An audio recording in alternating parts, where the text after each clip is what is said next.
Mon mari? Il est supposé travailler aujourd'hui. Hein? Que voulez-vous dire? Je ne comprends pas non plus.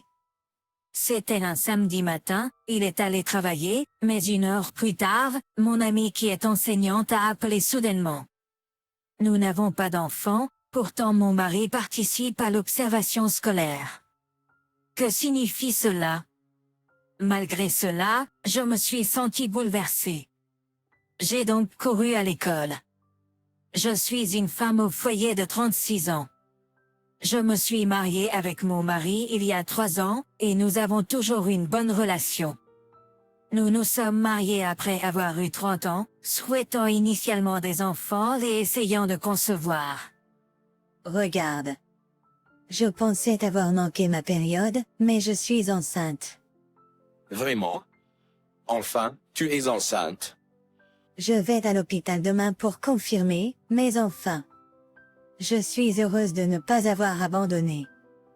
Comme c'était des efforts de grossesse après 30 ans, tu as dit peut-être que tu ne serais pas enceinte. Effectivement, quand nous nous sommes mariés, nous avions déjà plus de 30 ans, et nous avons parlé de comment tomber enceinte pourrait être difficile. Juste d'être enceinte m'a rendue très heureuse. Je savais qu'il y avait des risques plus élevés, plus qu'une jeune femme enceinte. Je suis à environ la 10e semaine de grossesse. Pas moyen, une fausse couche. Moi, quoi qu'il arrive. Je prévoyais de l'élever. Mais je suis désolée. Je suis vraiment désolée. Calme-toi. Ce n'est pas de ta faute. Ne te blâme pas. Mais, ce bébé avait le droit de naître. Parce que je vieillis. C'est bon, c'est bon. Réessayons. D'accord. Il m'a réconforté, mais je n'ai pas pu m'empêcher de me blâmer. En effet, je n'ai pas pris part à des actions directes susceptibles de provoquer une fausse couche, comme un exercice intense ou la prise de médicaments pendant la grossesse. Au contraire, j'ai tout fait pour assurer une grossesse en santé. Mais même si on m'a dit que ce n'était pas de ma faute, je n'ai pas pu m'empêcher de ressentir ce que je ressentais. Si je n'avais pas essayé d'avoir un enfant, cet enfant aurait peut-être été né d'une autre mère. Alors, l'enfant aurait peut-être eu une vie plus heureuse. Depuis l'expérience de la fausse couche, je pensais constamment au bébé qui était censé naître, et j'ai perdu environ 10 kilos en 2 mois. Je manquais de motivation pour tout, négligeais les tâches ménagères et les repas, et me suis progressivement éloignée de mon mari. Il s'est d'abord occupé de moi. Mais je pense que je voulais me distancer de la grossesse pendant un certain temps. Nous avions parlé de vouloir des enfants dès le début de notre mariage. Donc compte tenu de mon âge, il voulait probablement retenter sa chance le plus tôt possible. Dans un tel état mental, je n'aurais pas pu retenter ma chance, et en pensant à la difficulté de tomber enceinte en vieillissant, il a peut-être commencé à s'éloigner de moi effectivement. Malgré le fait de savoir que je ne pouvais pas me remettre du choc de la fausse couche pendant un certain temps. Et ainsi, un jour, après que 6 mois se soient écoulés. Ce jour-là, après l'avoir accompagné, en essayant de me distraire avec les tâches ménagères, la sonnette a sonné. Je ne me souvenais pas avoir commandé quoi que ce soit en ligne, alors je me demandais qui cela pouvait être. En ouvrant la porte, mon meilleur ami du lycée se tenait là. « Qu'est-ce que tu fais d'ici? Tu as vraiment perdu beaucoup de poids. À cause du fait que tu n'as pas répondu à mes messages. Je m'inquiétais pour toi. Je suis désolée, mais je traverse une période difficile pour me remettre. Je ne sais. Fille gentille? Est-ce que ton mari est ici par hasard?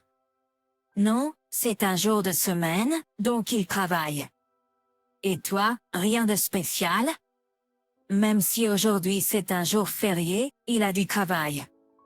Je vois, un jour férié. Je ne l'ai même pas remarqué.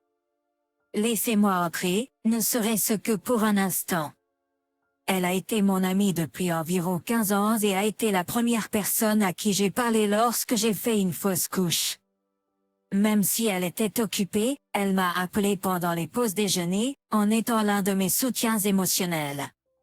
Cependant, mon état mental s'est récemment détérioré, et je me suis complètement renfermé sur moi-même, ce qui a entraîné le fait de ne pas même retourner ses appels. Parler à quelqu'un après un si long moment m'a fait réaliser à quel point je suis désolée. J'ai un peu ressenti de la culpabilité, mais elle a apporté le gâteau à la fraise que j'aimais du lycée. Et en tant qu'amie soutenante, j'ai senti des larmes monter. Je suis désolée de vous avoir inquiété. Mais je ne sais pas quoi faire. C'est sûr que c'est difficile. Mais il n'est pas nécessaire de se forcer à se remettre. Me remettre? Plus tu y penses, plus tu t'imposes une charge. Mais ton mari? Mon mari. Ces paroles étaient si justes que je n'ai pas pu répondre. Bien sûr. Je ne lui en veux pas, mais il n'était là que pour moi au début. Après cela, bien que je ne sois pas encore complètement rétabli, il a soulevé la question du prochain enfant, sans m'apporter de soutien émotionnel, mais désespéré de réaliser ses propres souhaits. C'est ce que je ressentais. Par conséquent, notre relation de couple s'est progressivement détériorée. Initialement, car nous étions un couple. Je voulais qu'il me soutienne davantage dans cet état, ayant traversé une tourmente mentale. Mais récemment, parce que nous sommes un couple, je me suis mis à penser que je ne devrais pas lui causer plus de problèmes. Entendre les mots de mon ami selon lesquels il n'est pas nécessaire de se forcer m'a beaucoup soulagé. Je pouvais comprendre ses sentiments, mais il serait agréable qu'il porte un peu plus d'attention à Julie. Peut-être que je suis devenue, un fardeau pour lui. Récemment, il sort plus pendant les jours fériés. Vraiment? Parce que je suis devenue une femme au foyer. Je ne pense pas qu'il soit correct de lui demander de l'aide pour les tâches ménagères les week-ends. Mais je pense de plus en plus que je veux simplement me reposer pendant une journée sans rien faire. Si votre mari souhaite des enfants, il devrait au moins être plus soutenant pour vous. Je pensais auparavant que c'était de ma faute, mais en y réfléchissant calmement, notre relation s'est détériorée et son amour pour moi s'est estompé, donc ce n'est pas juste de ma faute. Il est censé être la personne la plus proche de vous. Merde, qu'est-ce qu'il pense? Merci. Juste t'entendre dire est incroyablement réconfortant. Il est un homme attirant et grand, mais son cœur est complètement différent de son apparence. Mais ton arrivée m'a vraiment fait me sentir mieux. Merci beaucoup. Grâce à la visite de Julie, j'ai pu libérer des émotions refoulées et je me suis sentie beaucoup plus légère. Cela peut prendre un certain temps pour récupérer, mais je vais me concentrer sur ma santé mentale en premier. Malgré l'attitude froide de mon mari, je continuais à vivre un jour à la fois. Je dois aller travailler aujourd'hui. Mais c'est le samedi. Eh bien, c'est la saison chargée maintenant. Je vois. Ok. Eh bien, bonne chance avec ton travail. Son entreprise est assez conviviale pour les employés. Il est rare qu'il travaille les week-ends. Mais puisqu'il y travaille depuis longtemps et qu'il a beaucoup de responsabilités, cela semble normal. De plus, il ne reste rarement à la maison toute la journée même pendant ses jours de congé, donc ce n'est pas quelque chose qui m'inquiète. Comme d'habitude, après avoir fini les tâches ménagères, j'ai décidé de faire une promenade pour changer de rythme. Respirer de l'air frais à l'extérieur après longtemps a ravivé mon humeur. Depuis la visite de mon ami, je me sens un peu plus optimiste et prête à avancer. Alors que je me promenais, je suis rentrée à la maison après 1 heure. J'étais un peu fatiguée de marcher après longtemps, alors je me suis allongée sur le canapé avec mon téléphone pendant un moment. J'ai remarqué plus de 30 appels manqués. Je n'ai pas pris mon téléphone en marchant, alors je n'avais pas remarqué les appels. Tous les appels manqués venaient de mon amie. Peut-être est-elle venue pendant que je faisais une promenade? Mais pourquoi tant d'appels? J'ai pensé en décidant de la rappeler. Mais pourquoi tant d'appels? Allô? Qu'est-ce qui se passe? Et où est votre mari en ce moment? Il est au travail. Apparemment, c'est une période chargée. Ce n'est pas possible. Car pendant l'observation scolaire d'aujourd'hui, il est là avec une femme. Mon mari assiste à une observation scolaire? Ce n'est pas possible. Nous n'avons pas d'enfants, et je n'ai jamais entendu parler de parents ou de connaissances ayant des enfants. Je pense qu'il est plus enthousiaste à l'idée d'avoir des enfants que moi, car il veut montrer à nos parents un petit enfant bientôt. Il pourrait y avoir une chance infime qu'il soit allé assister à l'observation scolaire d'un connaissance, mais alors pourquoi mentir sur le fait d'aller travailler? Il ne montre plus aucune gentillesse à mon égard, et je ne comprends pas pourquoi il mentirait juste pour assister à une observation scolaire. Mon amie est enseignante, donc il se peut qu'il se soit simplement retrouvé avec elle. Mais alors, ce que mon amie m'a dit m'a glacé le sang. La femme avec qui il était en fait une mère célibataire. Ils semblent s'entendre très bien, et je ne sais pas quelle est leur relation, mais... N'est-ce pas suspect? Je l'ai rencontré à un mariage, et il a probablement oublié mon existence. Probablement. Compris. Je vais me rendre à l'école pour l'instant. Pour être honnête, je n'étais pas préparé et je n'ai même pas compris toute la situation. Mais je ne pouvais pas simplement la laisser comme ça. J'ai demandé à mon amie l'heure à laquelle l'observation se termine et j'ai décidé d'aller à l'école. Selon elle, l'observation ne dure qu'une heure le matin, et après cela, les parents sont censés partir en premier. Si je pars sans y penser, je devrais être capable de le faire sans hésitation. En y réfléchissant, je me suis rapidement préparé et je me suis dirigé vers le portail de l'école. En tant qu'étranger, je ne pouvais pas entrer à l'école, alors j'ai attendu dehors pour qu'il sorte. Après environ 10 minutes, mon mari est effectivement sorti en tenant la main d'une femme inconnue. Même s'ils visitaient l'école, ils se sont courtisés devant d'autres parents. Qu'est-ce qu'ils pensent? Quand j'y ai pensé, j'étais tellement en colère, mais j'ai immédiatement abordé les deux. Eh bien, tu ne partais pas travailler aujourd'hui. Toi, pourquoi? C'était ma ligne. Et toi, tu tiens la main de mon mari, qu'est-ce que tu fais? Est-ce que tu es son épouse? Les deux ont réagi avec une expression surprise, mais après quelques secondes, ils semblaient comprendre tout et avaient une allure calme. Jugé par l'expression de sa maîtresse, je pense qu'elle savait que mon mari était marié et a agi en connaissance de cause. C'est vraiment sournois. Je pourrais exiger des réponses de deux, mais il était évident que ce serait une scène.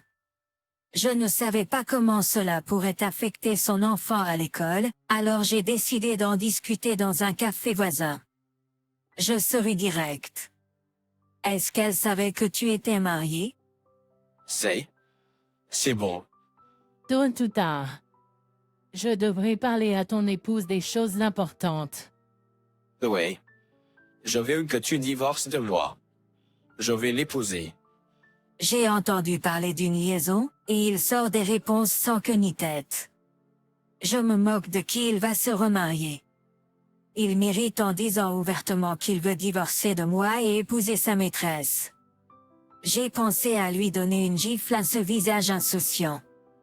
Mais après avoir pris une profonde inspiration, j'ai commencé à parler. Pas de regrets? Pas d'excuses?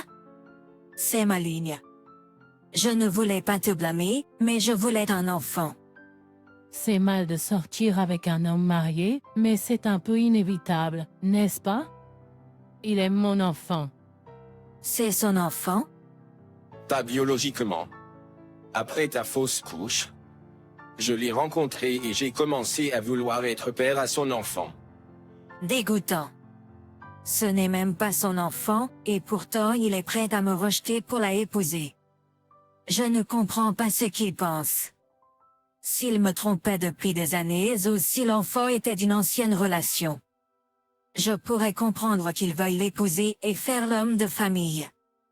Mais ses actions actuelles sont entièrement égoïstes. Vivre avec une telle personne, je dois certainement avoir eu un terrible jugement. Mais je ne ressentais plus aucune colère. Alors je te ferai payer une compensation. Hein? Une compensation. Ce divorce est de ta faute. Je dois aussi m'occuper de mon enfant. Ne peux-tu pas arrêter de dire de telles choses folles? Hein? Mais c'est toi qui as trompé, non? Mais la raison de l'infidélité, c'est ton avortement. Tu es encore en deuil depuis si longtemps. Et alors? Si tu veux épouser quelqu'un d'autre, cela a du sens de divorcer de moi d'abord, non? Tu ne comprends même pas une chose si simple. Ce n'est pas comme si tu étais un petit enfant, mais si je ne l'explique pas, tu ne comprendras pas. Je comprends que mon avortement et la possibilité de ne pas pouvoir avoir d'enfant à l'avenir puissent être des motifs de divorce. Pour quelqu'un qui veut des enfants, être dans un mariage avec quelqu'un qui pourrait ne pas pouvoir en avoir est une réalité cruelle.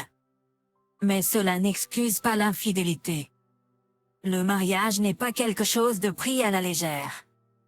C'est déroutant de voir un adulte ne pas comprendre de telles choses. Ne prends pas le mariage à la légère. Même ainsi, s'il te plaît, ne demande pas d'indemnisation. Je n'ai pas beaucoup d'argent, tu le sais. Tu as ruiné la famille de quelqu'un et tu ne veux assumer aucune responsabilité. C'est la même chose pour toi de payer une indemnisation. Mon Dieu. Tu ne comprends vraiment rien. Les deux parties, l'épouse et son partenaire adultère, ont l'obligation de payer une indemnisation. Peux-tu vraiment t'occuper de ton enfant? Assez. Lorsqu'ils ne peuvent pas se contredire, est-ce de cette façon qu'ils crachent des propos abusifs? Leur intelligence semble être à ce niveau. Il est inutile de traiter avec quelqu'un dont le niveau est inférieur. Comme nous en avons parlé. J'ai commencé à me sentir de cette façon progressivement. Mais je ne les laisserai pas s'échapper si facilement de leurs responsabilités. Les deux doivent me payer une indemnisation. S'ils disent qu'ils ne le peuvent pas, je contacterai l'entreprise, et ils ne s'en sortiront pas. Traiter avec des gens de ce niveau n'est pas facile, mais je ne les laisserai pas échapper à leurs responsabilités. Toujours est-il. Je ne te laisserai pas t'en tirer sans réparer. Attends une minute. Je te donnerai tous les biens, mais s'il te plaît, épargne-moi la compensation. Je devrai déménager, et il y aura des frais. Comme tu n'as pas beaucoup investi dans notre vie ensemble, je n'ai pas pu économiser. Il n'y a pas d'argent pour la distribution des biens. Mais arrête de trouver des excuses. Si tu ne le fais pas, je vais m'énerver aussi. Si tu n'es pas d'accord pour payer la compensation, je vais intenter une action en justice. Je prévois d'utiliser un avocat pour un procès, et si tu ne veux pas que ce soit désordonné, règle-le à l'amiable. Comme je l'ai dit, tous les deux se sont regardés et ont eu peur. Eh bien, pour des gens ordinaires, même mentionner des avocats ou un procès peut être choquant. Mais je suis sérieux, et heureusement. J'ai un connaissance qui est avocat, alors tout est possible. Il est trop tard pour eux pour le regretter maintenant. J'ai laissé un billet de $10 sur la table et je suis parti du café. Après cela, il parlait, semblant inquiet. Il s'agissait probablement pas de ce qu'il avait prévu. Mais compte tenu du fait qu'il était de mauvaises personnes se réunissant pour une affaire, ne pas penser à l'avenir pourrait être normal. Puis, avec l'aide d'un avocat, j'ai réclamé une indemnisation. Et bientôt après cela, mon mari m'a contacté. Eh? Tu vas vraiment demander une indemnisation? Et qu'en est-il de ce montant? Il n'y a aucun moyen que je puisse payer une somme aussi élevée. Pourquoi ne pas embaucher un avocat et aller au tribunal? Mais je vais avoir besoin d'argent pour l'avenir. Je ne peux pas me permettre le coût d'un avocat.